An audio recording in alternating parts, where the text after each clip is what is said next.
This is the high-purity reverse osmosis system. Commonly called the RO, it is a fully automated process with automatic controls and alarm system. An RO water system includes pre-filtration for particulate matter and chlorine reduction with carbon treatment. So, what is reverse osmosis? To best understand reverse osmosis, let's first look at normal osmosis. To illustrate, imagine a semi-permeable membrane with fresh water on one side and concentrated solution on the other, such as salt water. If normal osmosis takes place, the fresh water will pass through the membrane to dilute the concentrated solution. In reverse osmosis, pressure is exerted on the side with the concentrated solution to force the water molecules through the membrane to the freshwater side. This retains the salt to give us salt-free water. Particulate filtration at 5 microns is the first step in the treatment process. This filter ensures that all particulate matter is removed prior to the next step of filtration, as well as less long-term maintenance of the RO membranes. Reverse osmosis is sensitive to oxidizers such as chlorine, typically found in all city water sources. Therefore, the process and water RO water system includes granular activated carbon, commonly called GAC.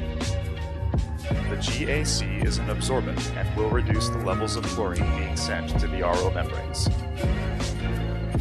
The effluent of the carbon column passes through a higher micron capture filter to capture any carbon fines that may have been released from the vessel.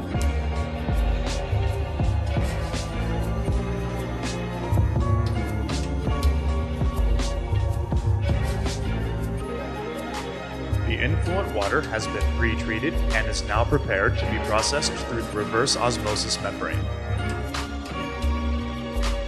As the water passes through the RO membrane, there is a low-pressure switch to protect the pump against low inlet flow or pressure.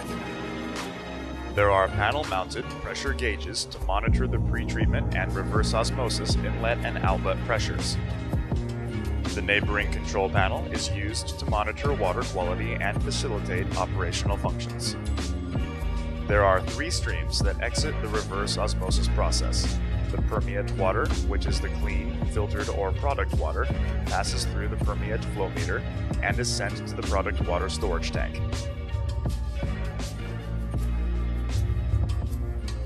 At higher salt levels, the concentrate is sent to sanitary sewer, or in some cases, non-critical locations for reuse, also known as gray water recycle. In higher water recovery applications, a small percentage of the concentrate water is sent back to the inlet of the RO membrane for recycle. The salt removal reverse osmosis step is complete and the filtered water is stored for distribution and use. The product water is fed from the bottom of the tank to the distribution pump, where it will be post-treated before being fed to the facility points of use. The clean water low in salts, typically stored for a period of time, is a target for bacterial growth. Therefore, the process and water system includes a germicidal ultraviolet disinfection unit for bacteria control. Germicidal UV C light deactivates the DNA of bacteria, viruses, and other pathogens, and thus destroys their ability to multiply, which is critical in any process and lab use environment of RO product water. The UV-treated water is passed through a final filter, usually submicron, to filter any organic or non-organic matter from the subsequent ultraviolet treatment. In some cases, further ionic removal will be needed to meet the ionized water quality. If this is required, process and water implements a DI polishing bed containing strong acid cation and strong basic anion resins to remove all remaining ionic constituents in the water. The product water has been post-treated and is ready to be sent to the points of use.